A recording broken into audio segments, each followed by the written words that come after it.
What's good, YouTube, man? It's your boy dMillionaire. Look, we back with another video, and as y'all can tell from the title, man, we got JxmyHighroller, Joel Embiid caught cheating, and yeah, man, last JxmyHighroller video we did watch, bro, was the Victor Wembanyama video. It was a banger, so I'm excited for this one right here.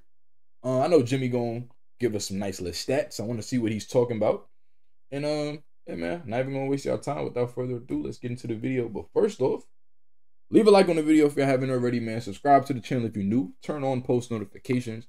And let's see what Jimmy got, man. I've got a quiz for y'all. Won't take long, just 3 questions. Okay, first question. Is this a foul? Nah. I mean, by definition. If you answered no, you would be correct. Good job. Yeah, okay, by definition it's contact, but I say no. Foul? The corner, the ball fake that he's so good at. No, another offensive. Nah, it's clean. That's old ball. And Osman blocked him. I lied. It didn't get any harder because if you said no, you again are correct. Now, last question, and this will stump even the biggest hoops fans. Is this a foul? Simon. Reese Maxey over to Joel Embiid, who already dropped. And you got it right, because of course you did, because this is... That was a foul? Nah, I ain't gonna cap. Nah, I ain't gonna lie. That's a foul for real? Nah, I ain't gonna lie, refs. Hello. Obviously not a foul. Wipe your mouth when y'all done, refs. Anyone who's played or watched or even been around basketball at any capacity in their life. And yet Joel Embiid continues to feast off of these phantom calls night after night. How is he doing this? Has he performed witchcraft on these refs? Does Embiid have dirt on Adam Silver? How is this a foul? Is Joel Embiid cheating the game? Or is he just using the rules to his advantage like countless other players before? I mean, shit, if you want to go there, bro, I feel like you can make a video like this about like Shea. Make a video like this about 2018 Harden. I mean, but Joel Embiid is doing it better than everybody else. He's shooting an 85 clip from the free throw line. Today's video is sponsored by Factor 75. Man, Factor shout out to y'all boys, man. If y'all want to throw me a sponsorship, man, underscore dMillionaire on Instagram and Twitter, bro. Shout out to Jimmy, man. Or click and for 75,000s when Shaquille O'Neal was so dominant that teams would just hack him on purpose to try to stop him. I mean, the strategy was genius. Throughout his prime, Shaq shot 76% from the field within 3 feet of the hoop. Send him to the line where he shot an abysmal 52%, and you've essentially found yourself an in-game cheat code. Every time a team fouled Shaq while he was deep in the paint, they saved themselves about a half a point. Foul him enough, and this half-point advantage starts to add up very quickly. And so this is exactly what teams did. From 2000 through 2002, the 3-year peak of Shaq's NBA career, he attempted 11.4 free throws a game, leading the league in free throw attempts every season by a wide margin. Dang, and then look at all of these people like on this list, but these are all guards. Like, well, I mean, apart from, well, actually, no, in 1999 to 2000, most of those are actually bigs for real. Morning, Kemp, Duncan, Carmelo, but you see the game started to transition. I mean, obviously 2000, that's actually, I think it's, you know, Tim Duncan, an MVP this year. I think I'm wrong, actually, 2002. I don't know, he might have. But yeah, then it kind of got to like the guard, you know what I'm saying? The guard forward, Pierce, AI, Kobe, T-Mac, Starbury, Vince, Abdul Rauf, and Dirk. I ain't gonna lie, that's actually kind of crazy to see like over the past 3 seasons, Joel Embiid has averaged 11.8 free throw attempts per game. Let me say that again. Shaquille O'Neal lived in the paint and was getting sent to the line on purpose. Embiid don't even really like that the act of fouling him literally has its own name. And Joel Embiid somehow shoots more free throws than he did. He just shoots 85. Ladies and gentlemen, this shouldn't be possible, and yet it is. Throughout the last 45 years of modern NBA history, Embiid has more career free throw attempts per game than any other player, with now over 10 free throw attempts per game. The first player to climb over double digits since Wilt Chamberlain did it in the 60s. James Harden spent half a decade as the best scorer in the league and was almost disregarded throughout those 4 years because of his foul baiting and rule bending. And even he is all the way down here. But AI was higher than him. Fouls goes even further, because here are the most frequent free throw shooters in NBA history based on free throw attempts per 36 minutes.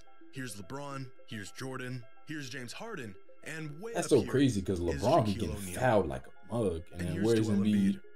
This is outrageous. Sheesh. The foul merchant label Embiid has earned himself over the last few years, as harsh as it is, may just be the reality of his game.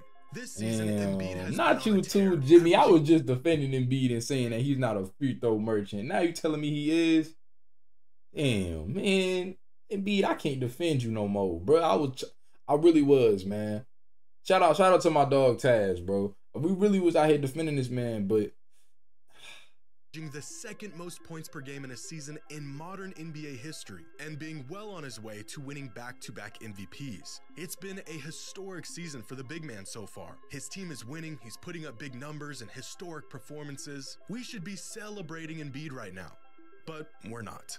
The NBA community has collectively turned its back on Joel and rebuked his achievements this season because the man is cheating. Well, not really, but kind of. He isn't breaking any rules or anything. He's just breaking the sort of unwritten code laid in place for NBA players around the league. Elbowed him in the face. The gimmicks, the way he's drawing fouls and flopping all over the court has become so egregious that even 36 points a night has not spared him from criticism. Last week, Embiid had a monster performance against the Spurs, where he dropped 70 points and 18 rebounds on 68% true shooting. According to the NBA's game score metric, Embiid's game ranks as the 4th best single-game performance in modern NBA history. But instead of cheers and amazement, fans were left unimpressed, even repulsed by the clinic Embiid put on. All of this criticism stemming from one major issue people have with Embiid's game right now. Free throws, and more free throws. 70 points is mind-boggling, but if 30% of those points come from the line, and how you got to the line was... But I said it though. I said it in the video when I reacted to 70. You take away the free throws, he still had 49. I think he made 21 free throws out of... I think we had 70 on the dot, right? Or 70, 72, 70. No, I think he had 70 on the dot. I think if you took away the free throws, he had 49. So he made 21 free throws. I don't think he didn't shot 21. He made 21. I think he went 21 for 23 or something like that. Y'all stat correct me. But yeah, he still dropped 50 though. Like, come on, man. Y'all can't take that away from him. In the first place, does this performance free throws are part of the game? Or is it Shoot, just one we're gonna talk about D Wade shooting 20 free throws in the 06 finals. We're not gonna talk about that. Come on, man. Like, y'all can't. Come on, man. We can't move the goalpost. How a player has mastered the loopholes and we can't move the goalpost with Embiid. Well, it's probably a little bit of both. We know teams foul Giannis a lot to slow him down. We know Kobe Bryant was a master at baiting players into fouls. And we just discussed how Shaq got to the line so much because teams wanted him there. Embiid, on the other hand, is probably closer to a prime James Harden in this sense than he is to a traditional dominant big. For years, NBA fans couldn't stand the way James Harden played the game. His point totals were seen as just a symptom of the way he would bend the rules to his favor. And but he was a bucket though, man. Harden couldn't do nothing with Harden. He might have actually been able to beat these allegations if his antics actually worked in the playoffs. But they never quite did. Embiid, at least at this moment, is cut from the same cloth. Crazy numbers, historic nights, while stacking up scoring titles off of seemingly pure tricks and schemes. At least this is the general perception right now. But is this the reality of Embiid's game? Or are we just a bit too skeptical of his dominance? Here's a game where Shaquille O'Neal scored his career-high 61 points during the 1999-2000 NBA season. By this point, the hack-a-Shaq was in full effect. Teams were fouling the man just to stop him from scoring in the post. But look at some of these foul calls throughout this game. This doesn't appear to be a foul, and yet it was called as one. This was also called a foul, and so was this. Here's a shooting foul where the defense hardly even made contact. Damn, he like grazed his back. Didn't need to be called. Throughout this game, Shaq got to the line 12 times. These phantom calls made up 6 of those trips and 8 extra points on the board for the big man.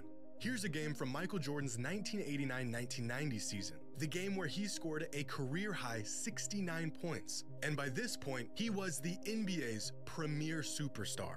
And so he got superstar calls, like this one, and this one, oh, and this one too. In fact, you didn't even touch him. You didn't even touch him. Oh, and this one too. Where's the huh? And this one. Oh, and this one too. In fact, during this away, Oh, hell no. That's a foul. Cavaliers fans were losing it over the disparity in calls and favoritism the refs were showing Michael. Into the 7-footer Purdue. Cleveland wanted to get a foul against Jordan. It didn't come. Here with another rebound. Now watch Michael get to the line here. They're going to really get mad. He got into the paint, gets the 2. And for good measure, here's another one. The existence of superstars getting treated different than other players is not new to the NBA. And I show you all of this to say that not only is Joel Embiid not the first player to use the rules to his advantage, but he's also not the first player to receive favorable superstar treatment. A few years ago, Peter Lee, a data analyst and NBA fan, wrote a great piece about the idea of superstar calls and the validity of their existence. Within his research, Peter collected all of the last 2-minute data from the NBA dating from 2015 to 2019 and put each type of foul within these reports into different categories. Incorrect calls, or calls made when there wasn't actually a foul, and incorrect no calls, which is when a player got fouled but no call was made. He then gave an advantage rate and a disadvantage rate by comparing the rates at which players received correct calls or incorrect calls, and if the call was in their favor. I'm not gonna lie, but I'm gonna tell you this, boy. I don't understand nothing he said. I mean, if I sat here and really like thought about it and like dissected it, yeah, but I'm gonna be real, bro. Shout out to this guy, man. We're gonna give you a round of applause, bro. I'm gonna be real. Boy, you was a smart dude for putting all of this shit together. Cause I'm gonna be honest, what incorrect no call. I mean, okay, I get that. Like, you know, if you foul somebody but it's not called, and then the incorrect call is if they call it a foul and it's really not a foul. And then you created a rate from it, which that's not gonna lie, that's actually pretty genius. I'm gonna be honest here. That's actually smart as hell, to be honest. But or not. Yeah, now these boys are geniuses though. Every player in the league based on merit into 3 tiers: superstars, stars, and non-stars. Okay, I like that. What makes this research superstars 6 or more all-star. Actually like that distinction. What he said, superstars is 6 or more all-star selection, stars is 5, and then what's the last one? Non-stars is none. I actually like that. That distinction. I feel like superstar players, if you have 6 or more, that narrows it down pretty much. You can't, I feel that's actually a pretty solid metric. Non-stars. Now, what makes this research next level is that last 2-minute data is the most objective method to review officiating in the NBA. Since its introduction in 2015, last 2-minute I hate this last 2-minute shit, bro. I'm gonna be real. Within the last 2 I'm gonna be honest, like I like it, but like it's like, what's the point? All of these calls are then reviewed like and you telling me that LeBron got fouled on a game-winning layup attempt that he missed doesn't make me feel any better, bro. If you want to do that, then like let LeBron go out there and shoot 2 free throws, and if he makes them 2, then the game is credited as a win. Like, what is that like? That's a horrible, like, I'm gonna be real, like that's I mean I don't get what's the point of the last 2-minute report. Because it's not like the calls get any better. I mean, they kind of do, but transparency to referee performance and the closest thing. Okay, so actually it tells you why. The NBA began issuing last 2-minute reports to review the decisions made by the refs in the last 2 minutes of a close game. Any game with at least 3 points or fewer than the last 2 minutes of the fourth to overtime. All calls on each report are reviewed by league operation teams. They provide transparency to referee performance and the closest thing we have to objective truth when it comes to the accuracy of a call or no call. But my thing is, bro, the game is over. What's the point in you telling me that shows a foul? Because if anything, that's going to make the world more mad, bro.